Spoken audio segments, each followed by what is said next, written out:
So anyways, I wouldn't be here.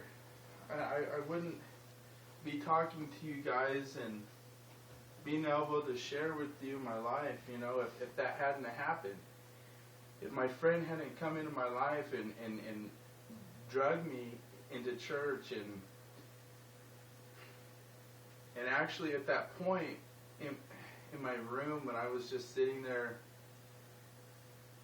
I felt a weight, a literal weight lifted off my shoulders, like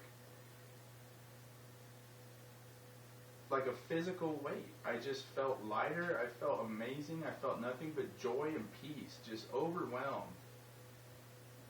And from that point on, God just shook me and He showed me and He goes, dude, hey, you're screwing up. You've done this to yourself. He didn't do it to me. He allowed it to happen. I needed to learn a lesson. I did. I needed to learn a lesson. And it took all of that happening in a whole year filled with, hell on earth, to get me out of that and to get me to start realizing that He was the only way. That was where all my strength came from. And so it was pretty cool.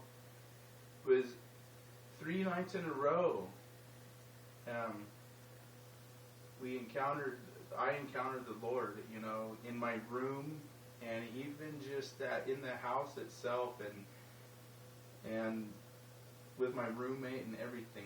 We all felt the Lord moving, in our household and in our lives. And I remember Pastor Ron Vietti, speaking all those messages just right at me. And I kept hearing him say, be where you're at. Be where you're at. And I didn't understand. I didn't know what that meant. Be where I'm at. I'm here. I'm being where I'm at. But I wasn't there. I was there, but I wasn't spiritually where I'm at. And also, something else he told me was to utilize the tools that I have in my life. And I've come to realize that I don't have anything anymore. I've got the clothes on my back. I've got, my church. I got, a few friends and close people to me. And this video, I'm hoping, and I'm praying. I've prayed over this video, and I, there's so many people out there. I still know people. I know people, some of my friends are going to get a hold of this video, and they're on drugs. They're struggling. They might not be telling anybody. And that lost feeling, that emptiness, that not knowing where you're at, having nothing, being lost in the world, you're lost because you're without love. We're filled with fear. The world, everything in the world is geared towards fear, to put us in fear, make us live in fear, to confuse us and to get our minds off the Lord, and to become self-centered and always worried about ourselves and these little stupid little things, my bills, and I don't have money, and da-da-da-da-da. But every time the Lord provides. I don't go hungry. I don't go without. I have what I need. Everything else in my life that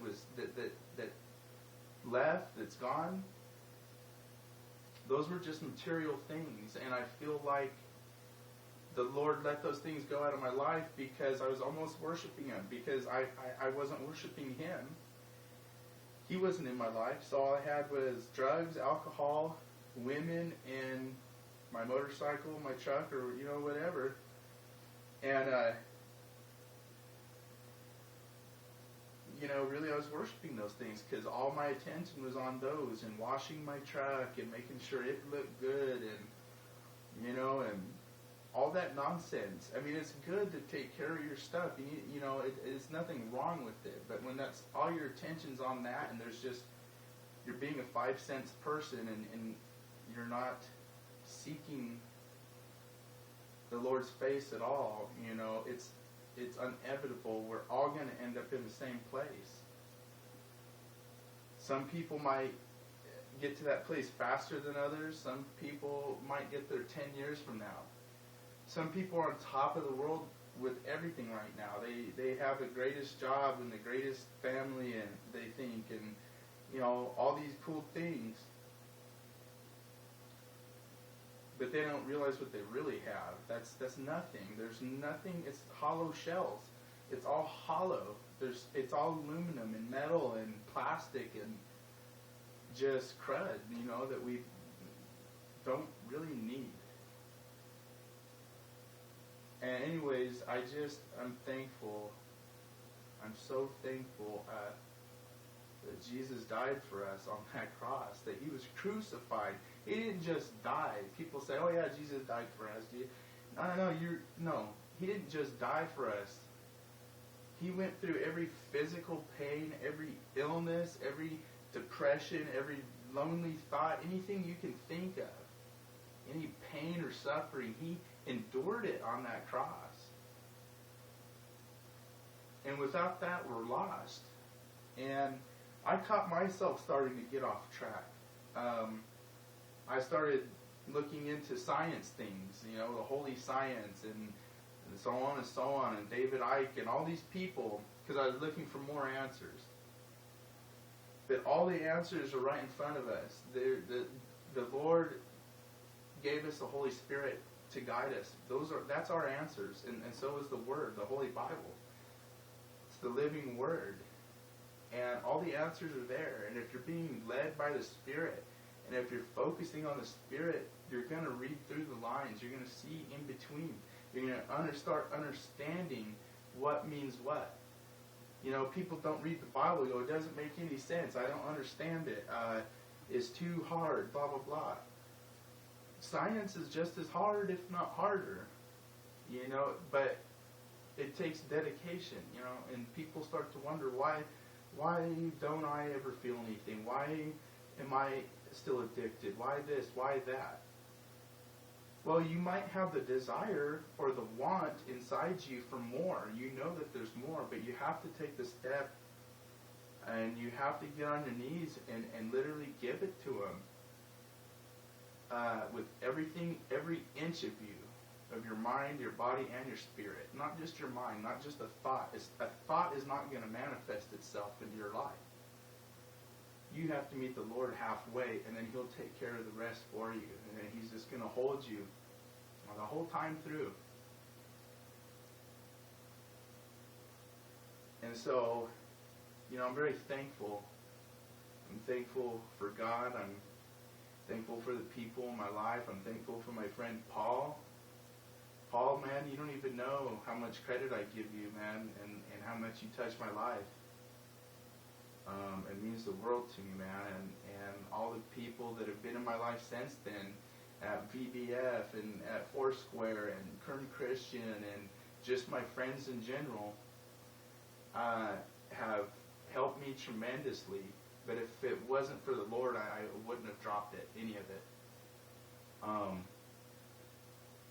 And so, guys, all I can say is, don't let your pride get in the way. It's a prideful thing. We hold ourselves up higher than we should.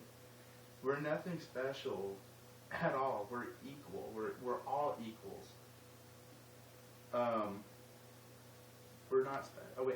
We are special, but yet we're not. We hold ourselves too high, and we're too self-centered and selfish. That's all we think about. Instead of projecting love and kindness and understanding and having an actual desire to help somebody, or provide what you can. If you have more than you need, if you have more food than you need, you cook a big old Thanksgiving dinner or just a big old dinner in general, and you have too much, it is going to go to waste. Give it away. Go find somebody. There's a lot of hungry people out there. A lot. And we don't do anything about it. And it's sad. It's sad because I know the pain and the hurt that goes with it. I feel their pain and their hurt. And it's unfair and it's not right for us to just laugh or smile or shake our heads or automatically start judging right off the bat because of their looks or whatever the case may be.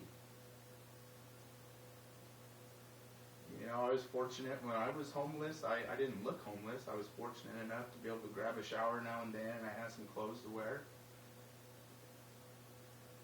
But I know how they feel. And I don't mean to go on about, I'm not just going on about homeless people. It just goes for anybody. We're all in pain. Almost everybody's in pain, either physically, mentally, or spiritually. We need to be reaching out and just loving on those people and one another and feeding off each other. Feeding each other knowledge.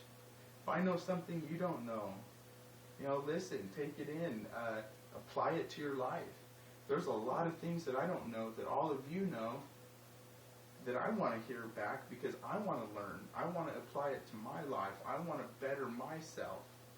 But if we're not doing that for each other, you know, there's no ironing, sharpening iron there. There's no brethren, there's no fellowship, there's nothing. It's separation. And that goes with race, religion, everything. Everything is separating us, and I'm tired of it. You know, I just want people to be happy, and I want people to have the same chance with their life that the Lord gave me. And He is right now giving you that chance. Everybody. He died for everybody's sins. Not just some people, not just chosen ones. No, He died for everybody who was and is to come. And He said it, and I have to believe it, and I believe it with every fiber in my body. You're not an exception. You know, you're not special. You're not an exception. God and Jesus, they love you just as much as anybody else. And it's an endless, beautiful love. Anyways, so I'd like to just go ahead and kind of close in prayer a little bit. And, you know, hopefully these videos really touch some people that needed to hear it, and they can apply it to their lives. I don't want anybody sick. I don't want anybody to lose their family. I don't want those things, and you don't either. You don't either. So let's just stop it. Let's drop it. You know, withdrawals only last for a little while. When we get over it, we move on. Big freaking deal. You endure a little bit of pain for a while. Life is pain. So let's just move on. Let's get off this stuff and live to our potential. Anyways, Lord, I thank you for giving me this opportunity to talk to my friends and get my message out there, Lord. I know there's a lot of details in there that, you know, I haven't put in, but I believe I gave an overall view of my life and how drugs completely destroyed everything. And I'm just now gaining those things back in my life, Lord. But it's a progressive, steady movement toward you and just that faith, God. So right now I ask you to just touch all of us, Lord, to protect us, God, to send your angels to us and to fill our cups with your Holy Spirit, Lord. And right now, just all my friends and family and anybody that's going to get their hands on this video, I pray peace over you. And love and healing. God, right now I pray for healing over anybody that's watching this video right now, Lord. Healing physically, mentally, or spiritually, God. Right now we bind those things in your name and we command them to leave, God, because we know that you are holy. We know that you are our healer, our Redeemer, our Jehovah Jireh, Lord. And in your name, all things are done. You shed your blood for us.